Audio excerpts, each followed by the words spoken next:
Hello, welcome to the final whistle. I'm Kenzie Benali. And I'm Steve Forbes. Well, it was the visitors that came out on top here at St Mary's Stadium. A bit of a tough one to take, and Dean Hammond and Adam Leach are back with us to talk us through all of the major talking points from that game. Dean, we'll come to you first. There's no going around it. That is a disappointing result. What did you make of that performance? Yeah, you're right, Kenzie. It is a disappointing result. I think as well it's a disappointing performance. We've not said that too many times this season, but I don't think the performance was at the quality that we expect from Southampton and what they've shown this season. I think they had a good spell of 25 to 30 minutes in the first half where they were on top, where they got the equaliser after Brighton scored the first goal. Can say probably poor organisation, maybe poor defending from Lewis Dunk's first goal. But it's a good header, it's a good strong header. But then Southampton reacted really, really well, actually. Really got involved in the game, took control of the game, dominated possession, played with more intensity, got a really good goal from Shay Adams, a really good finish. And then I thought, well, okay, Southampton are on top now. They're going to take control of the game. And going at 1-1 at half time, I thought, okay, they can set themselves down now. And then the change of shape second half by Brighton was a really good tactical decision by Graham Potter and caused Southampton real problems. And I don't know whether it's down to a little bit of tiredness, a little bit of fatigue from 2 weeks already, 2 games already this week, that second half Southampton just looked a little bit flat, to be honest. Couldn't quite get out of second gear, couldn't really cause Brighton any problems.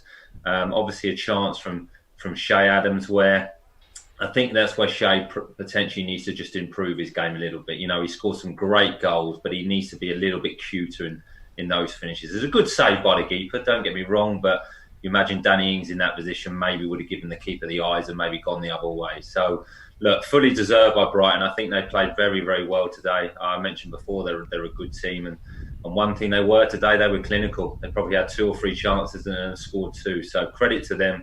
But you're right, it's a disappointing and frustrating result in terms of Southampton. Adam, what are your thoughts on today's performance then? Yeah, hugely frustrating. Really very disappointing. Such a distinct lack of intensity from Saints for the majority of the game, save a period in the first half, as Dean rightly said. Really concerning, actually. I think up until now, I've kind of personally, I haven't felt desperately worried. You know, I accept that Saints are not a top 4 team, and they are going to have peaks and troughs in their form during a season. They're going to have periods where they win a few and periods where they lose a few. That's just what most teams have to go through if you don't have those incredible resources of maybe the top 4 to 6 teams in the Premier League. But this is concerning, I would say, because not only the result, not only who it came against, but the fact that Saints were comprehensively beaten for me today. They were fairly beaten. They were well beaten. And I kind of can accept to a degree that you can go out and you can not play well, even against a lesser team, or a lesser team can really raise their game. A lower team can raise their game and they have too much for you on the day. What is harder to accept is what I think we saw today, which was just a real, like I said, a lack of intensity. Brighton felt like they wanted to win that game more than Saints did today. And I think that is very concerning. Yes, Danny Ings was missing, but Ralph made changes for midweek and was able to bring players in fresh today. So I think there's only a certain amount we can blame really the fixture calendar or injuries. That was a good team Saints had out today, and they had some fresh legs in that team, and they were quite a long way short of the mark. And it was both collectively and individually, I think that they lost pretty much all of their one-on-one battles throughout the team. Very concerning. And I think as well, the change for Brighton at half-time, the tactical change, I think you also have to ask some questions there of Ralph, not just the players. I don't think Saints were able to react to that, really. They didn't really react, to be honest. And the second half was just a very lame performance, really. Very lame, when you'd expected a lot better at 2-1 down. And against a Brighton side, in fairness, who, as we identified before the game, they play some decent stuff, but they did not look exactly high on confidence. They looked nervy there, and Saints put them under so little pressure, so little intensity to try and get a result, and that's concerning. Yeah, it definitely is. Dean, we've spoken in previous shows about how important set pieces have been for Southampton, but it was Brighton who scored from one to open the scoring today. Can you talk us through their first goal, please? Well, the first goal, the set piece, came from some really good play from Brighton, actually, where they had a good combination between Adam Lallana, Danny Welbeck and Mope, and had a good strike at goal. But the set piece is interesting. I've looked at it a couple of times. It's good delivery by Gross, put some real pace on the ball.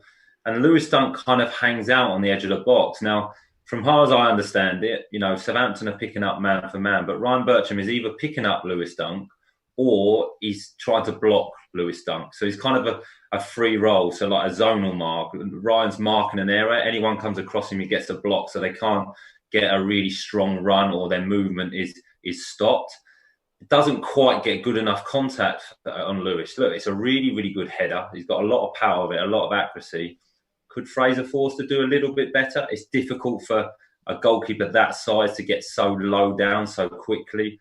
But I think maybe it's just a little bit of poor organisation. Lewis Dunk for Brighton Hove Albion is the main header of the ball. He scores the most goals for Brighton from set pieces. He's the main threat. I don't think you can leave him isolated one-on-one with Ryan Bertram. Just my opinion. I think that's where it comes from on the pitch, a little bit of leadership. In terms of you'll have your markers before the game. That always happens. But if their position changes or their rotation changes, you can take responsibility as a player on the pitch and just swap. It's not a problem. And I don't think the players have quite identified that.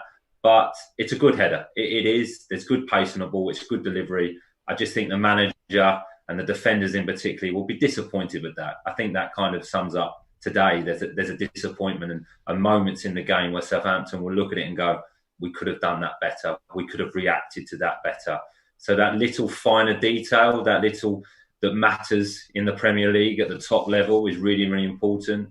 And obviously then that puts Southampton on the back foot. But they did react very well from that, and it kind of spurred them into the game, and then they had their best period of the game from that moment on. But it's a poor goal to concede from. Well, Adam, let's discuss Shea's equaliser then, his third goal in 3 games. It was a great finish.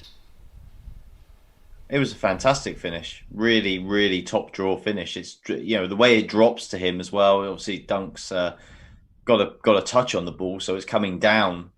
So technically, it's very difficult. Those are the ones that's very easy, especially when you have to go in a situation like that for pure power. There's not really a placement option there. Those are the ones that can end up in the back of the stand or ballooning over the roof of the stadium if you're not careful.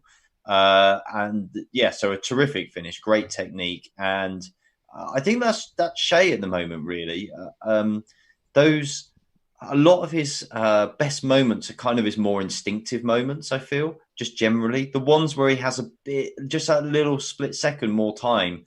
I kind of feel like sometimes maybe he's just a bit caught in two minds, and I think we saw that with the chance he had later on, which, to be honest, was a far easier chance than the goal that he scored. But then it was just that moment of indecision. I'm not sure he's quite sure what to do with that finish, but it was a terrific goal. And really, to be honest, by far and away, the highlight of the day was the goal, the finish itself from a Saints point of view, but also the fact that Shea has kind of got some momentum behind him again now. I mean, we've seen this since he's been at Saints, really, that he's had the sort of dry spells and then the spells where he scores. He's been a bit streaky in terms of his goal scoring so far. Another goal for him, I think, is a real positive. I hope that at least it will keep him in a positive frame of mind going into the next game, because they're going to need him to really lead the line against Bournemouth as well, and a game that's taken on even more increased importance, I think, after today's result. Yeah, it was a great goal from Shea, Dean, but you did touch on it a little earlier about him maybe needing to be more clinical, because he could have had a second in the second half. Yeah, I mean, the first goal, I totally agree with Adam. Shea's probably best when he's very instinctive. when he doesn't get a real time to overthink the finish. His goal against Sheffield United, there's a split second to strike it from the edge of the box. The goal today is kind of looping quickly out the air. He's going to strike it as hard as he can. And I think if you look at Shea, most of his goals are with power. He goes for power, which is not a problem for a striker. But I think the second goal, the build-up's fantastic, by the way, between him and Nathan Tella. The 1-2s round the box, and then Shea goes with 1 foot and then changes his weight very quickly and comes back on his right foot. And I thought, brilliant, here we go. And then he strikes it very, very well. But I think that's just a moment. He just needs to be a little bit cuter. He knows the keeper's going to commit. He's going to dive down at his feet. I think like a Danny Ings in that position just goes for a little bit of a chip. A little bit like Gross in the first half for Brighton. You think if he dinks Fraser Forster there, he scores. But that will come with improvement with Shea. The best thing about Shea, he gets in them positions.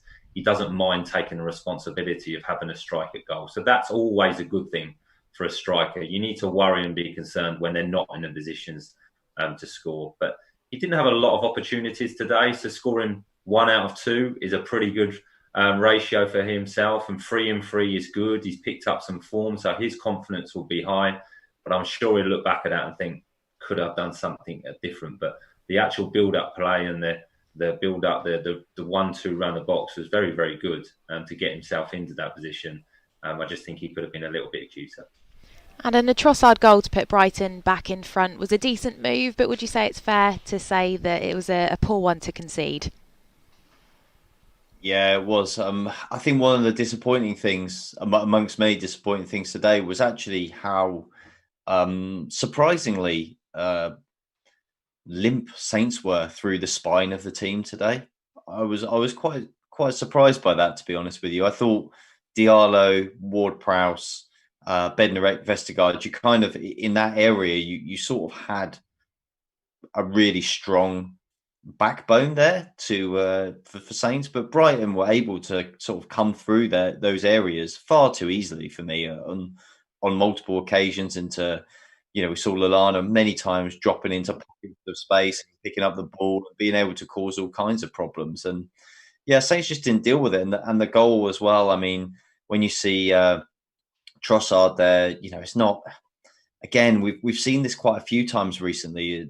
I know the centre half pairing has been somewhat disrupted as the back four has been disrupted in recent times. But again, he's just slipped in so easily there. Bednarek today just didn't quite seem on the money. He was a little bit slow to react to some things. He's just been able to drift in behind him again far too easily. But credit for a good finish for a team that are famously not clinical in front of goal. Today, Brighton were clinical, and they kind of showed Saints the way to do it. And those are the differences. When you've got two teams there are two teams playing today who both looked nervy, who both looked defensively shaky because of that. They both looked like they kind of were feeling the importance of the game, the importance of the occasion. Then it's those little moments that are going to make all the difference. Those either small mistakes you make or a really positive, decisive move at the end. And Brighton just had a bit more than Saints today, and that's very disappointing. Yeah, there weren't too many chances for Southampton after Brighton's second, Dean. Was it a case of Brighton just defending really well, or was there a lack of creativity on Saints' part? I think a bit of both, to be honest, Steve. I think Brighton defended very, very well when they got the lead. They got numbers behind the ball. They looked very, very organised. But I think Adam touched on it before. They just lack that little bit of intensity. When you've got a lot of bodies in the centre of the pitch, you either get opportunity to cross the ball to then get more bodies in the box. I know that's playing into Brighton's strengths, but it still makes them defend. And I just think there was 1 or 2 negative moments where Southampton could have played forward a little bit more, and it was come out of the pitch, and that's fine. You can come out one side, switch the ball really quickly to get across on the other side, but it just seemed a little bit laboured at times. There was opportunities for Gineppo when he came on to cross the ball or take someone on. The same a little bit with Nathan Redmond, but they just didn't quite want to do it. There was no real creativity. But you can put it down to the credit of Brighton. You know, they filled holes, they filled gaps, they made it difficult for Southampton. And I think if I'm right, Ralph changed his shape towards the end. I don't think that quite worked. We got less numbers in the box, less bodies in the box, and that didn't quite help. So I think it was a bit of both. But I'm one of those people, I like to give credit to Brighton. I think they performed well today. The game plan was good. They were clinical. They had possession of the ball when they needed to, and it was a really good away performance by Brighton, and Southampton weren't quite at their best. Well, from one South Coast encounter to another, we touched on it earlier in the show. There really does seem to be an increased amount of pressure on Saturday's game now, Adam. What are your early thoughts ahead of that FA Cup fixture?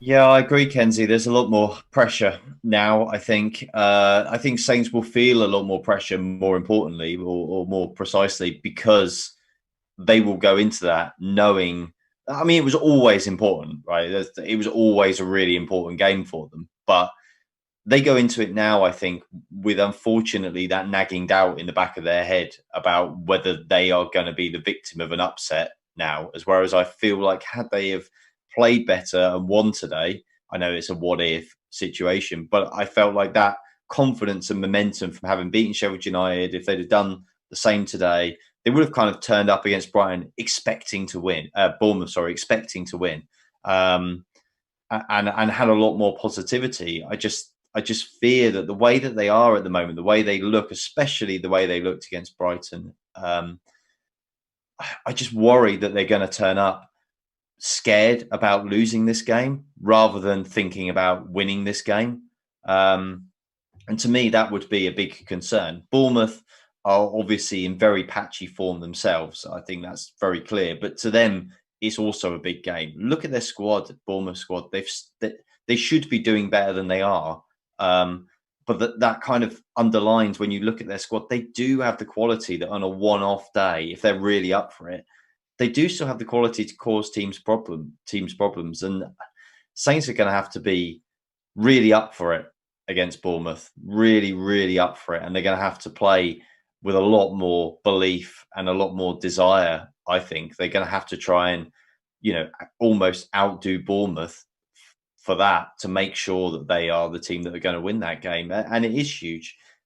The league season isn't over now. We said before the game a win would be 36 points and pretty much safety. That's obviously not happened. So Saints are going to have some more work to do, some more business to do. But first of all, they've got to beat Bournemouth, because if they, worst case scenario, were that to not happen, I think a lot of questions are going to be asked about what Ralph's doing, where Saints are going generally.